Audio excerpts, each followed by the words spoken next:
Beverley, thank you for co-hosting or hosting our Rerouting Logistics podcast. It's been a pleasure having you here. As tradition in most episodes, we do turn on the tables and ask questions for yourself. So we thought we'd take this opportunity to ask a couple of questions of ourselves for you as well. So first, I'll start with obviously your own business. You've got the training consultancy business, which you can see from going strength to strength over recent years, and obviously a different sort of position that you were previously been in. What recruitment challenges have you had in your business? Don't get me started. I think attracting and retaining talent's a real challenge for any organisation, no matter what the business is. All the people that work for me have never known a thing about trucks, buses, lorries, coaches at all. And their eyes have glazed over when I've said it's transport. Mm-hmm. You're looking for people with specific skills. You can teach them the technical side. Mm-hmm. It's about employing people with the right attitude who want to do a full day's work. For me, being an employer, it's about being flexible. It's about managing the summer holidays. It's about making sure one of our members of staff had some personal problems. And I was able to say, don't come into work today, it's fine. Because I know that person always goes the extra mile. They're not taking the mickey. It's about getting people with the right attitude, and it's about valuing them.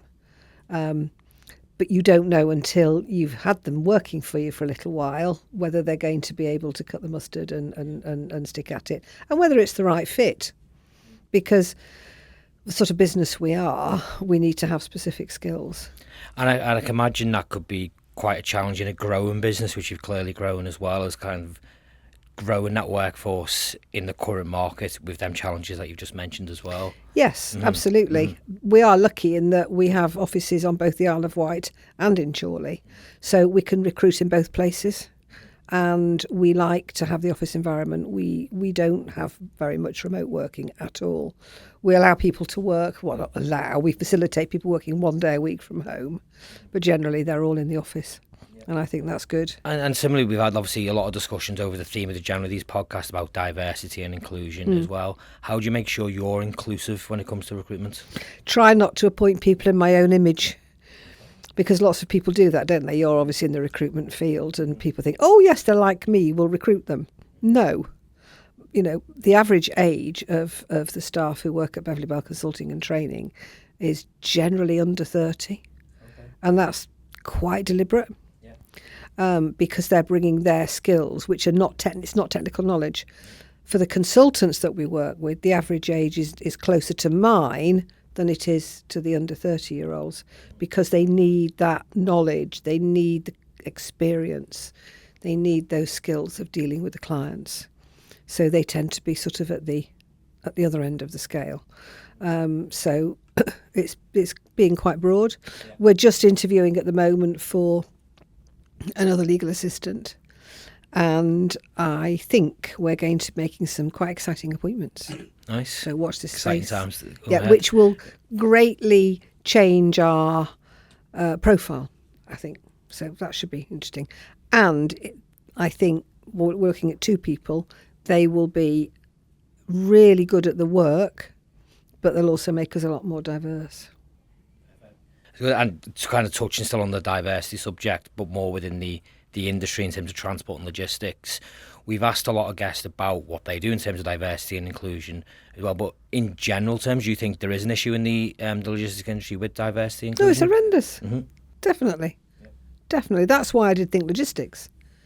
But then again, you know, why would you, if you're a young 20-something, whether you're male or female, why would you want to go and work with a load of old white blokes, quite frankly? Mm-hmm. But do you think the industry's changed from that perspective in the last 20 years, from its attitude towards? I think society's changed, and I think the transport sector, like all other sectors, has had to embrace it. Some people embrace it more than others. Yeah. You know, when I was delivering a part of a TMCPC refresher course the other day, one of the delegates suggested that I wasn't really qualified to do it because I can't drive a truck. Right. We have lots of little model animals that we use in our courses, so I got the one of the dinosaur out and put it in front of him. Okay, so that's been a challenge within the industry. what future challenges in the industry is going to face, in your opinion, in relation to women in logistics, diversity, young people? I think it will naturally be resolved, because as more females go in, as younger people go in, as people from different backgrounds go in, then people will think, yes, I'd like to go and work there. I think the challenges will be keeping up to date with what the consumer expects, because it's not that long ago you would order something and you'd think it might arrive in a week. True. And Next it would, day, and it same would, day in some yeah, cases, and it would say delivery 7 to 10 days or delivery 14 days. Now, people want it now. They don't want it tomorrow. They want it now. And I think the other challenge for the industry is people buying things on the internet. And if my daughter's listening, Kate, this is for you. I'll go to ASOS. I'll go online and I will buy 5 pairs of shoes and 6 dresses, and I'll send back 4 pairs of shoes and 5 dresses. Who's going to pay for that? Exactly. The logistics company, it's an evolving platform where the cost of reverse logistics is impacting companies, but from a consumer perspective, you don't see it that way. And so they need to make the consumer accountable by saying, if you order 6 pairs and you send 5 back, we're going to charge you for that. Yeah. Because nobody values the cost of transport. Nobody even really thinks about the cost of transport. No one sometimes don't even see that that's actual part of the supply chain. Or it sort of the appears journey, by magic with little elves over the night appear and move them all around. And those little elves are people tramping up and down the motorway who expect to be paid a decent wage for being away from home and living in a tin box. Yeah. So obviously, I think there's an actual fact that logistics is the second biggest employer within 1 in the 8 UK. people. 1 in 8 people. But obviously there is a severe sort of lack of young people coming into the industry, or that is generally perceived as a problem. If you were speaking to an 18-year-old now who had never even thought about a career in logistics, what would you say to them to attract them into the industry? I would say go and spend a day in a modern transport and logistics company, and then you'll actually see for yourself the opportunities it offers. Don't listen to me. I'm old. Don't listen to somebody in their 40s. Go and seek out somebody that is your age who's working in it, because they'll be the absolute best ambassador. Perfect. And we haven't really touched on like mental health, in particular men's mental health, which again is a commonly talked subject throughout the wider industries throughout the UK. Is there an issue, firstly, with mental health, or particularly men's mental health within the sector? And secondly, what can the industry do to support? I've been banging on about mental health for years, well before COVID, both women's and men's mental health, and also health generally, because I mean, God, I love men, of course I do, but they're not great at talking about their health, whether it's physical or mental, which is why when I spoke to Guy from Aquarius and he talked about prostate cancer, that was very refreshing that he was happy to talk about it and indeed wanted to talk about it. So I think on the physical health side first, in our 2-day refreshers, we talk about the Glasgow bin lorry crash and Harry Clark, who had horrendous physical health problems, deliberately chose not to tell anybody. So I think the more that employers can do as responsible employers by being supportive, looking for physical signs of stress, illness, eyesight checks. When we do our reviews, our compliance reviews, do you check the eyesight? Yeah, of course we do, love. We make them look at a registration plate from 20 metres. Well, that's not an eyesight test. Mm-hmm. Do you think, kind of touching on that, the Glasgow bin lorry crash, for example, do you think that's more because there's a kind of sustained fear within, like, say, a HGV driver if he declares a medical thing that he's going to be without a job? And yes. Again, secondly, could the industry do more to support people who of an aging generation may have more medical issues, to give them an easy transition into another role within the industry without fear of losing a job? Absolutely. Yeah. I think on the first one, that what they say is, I'm not going to tell because I'm not going to be able to carry on driving my lorry. Well, don't drive your lorry, but you might be able to drive something else, or you might even be able to, as Tom McCartney, my former traffic commissioner colleague, said, go and sell double glazing. He was saving that phrase for when he was taking people off the road who were naughty. But there are always other jobs around. And excuse me, they don't have to work driving a lorry. They can get another job. How they transition into another role. Yes. So if they're a HGV driver and Yeah, they've done so- that for 30 years. And I've got a bad back, so I'll become a transport manager. See a lot of that. And it's not about that. It's about finding them the right job with the right skills. So I think employers need to be supportive. And I think a lot of employers say they are, but they're not. And when I say, have you got an employee assistance programme? It's far too expensive. No, we don't have one of those, love. But actually, if they did, it'd probably save money.